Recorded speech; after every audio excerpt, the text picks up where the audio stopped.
అవినీతి చేసిన నిన్ను 16 నెలలు జైల్లో ఉంచటం అన్యాయమైతే, 16 నెలలు జైల్లో ఉంచటం అక్రమమైతే, 16 నెలలు జైల్లో ఉంచటం హక్కుల్ని హరించడమైతే, మరి 60 నెలలు జైల్లో ఉంచటాన్ని ఏమనాలి?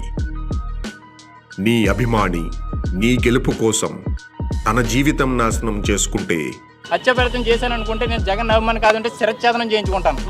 ఆంధ్ర పోలీసుల్ని నమ్మక, ఆంధ్ర డాక్టర్లను నమ్మక, కావలసిన వాళ్లతో కావలసిన చోట వైద్యం చేయించుకున్నావు. ఓటు వేయించుకుని నువ్వు సీఎం అయ్యావు. కుట్లు వేసి నోడిని మెడికల్ కౌన్సిల్లో కూర్చోపెట్టావు. మరి నీకోసం తన జీవితం నాశనం చేసుకున్న దళితుడికి బెయిల్ కూడా రానివ్వలేదెందుకని? విచారణ పూర్తయి ఏళ్లు గడుస్తున్నా కూడా, 5 ఏళ్లుగా కోర్టు పిలుస్తున్నా కూడా, విచారణ చేసిన ఎన్ఐఏ ఇందులో ఏ కుట్ర లేదన్నా కూడా కోర్టుకు వెళ్ళవు, బెయిల్ ఇవ్వనివ్వవు, కనీస కనికరం చూపించవు. నువ్వు నిజంగా దళితుల పక్షపాతివైతే నీకోసం జైలుకెళ్లిన వాణ్ణి ఇలా చేస్తావా?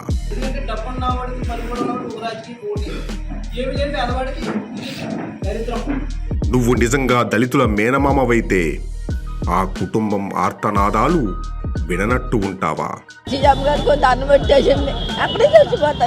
కోర్టుకు వెళ్లి నిజం చెప్పలేని నువ్వు కోట్ల మంది ప్రజలకు మంచి చేస్తావా?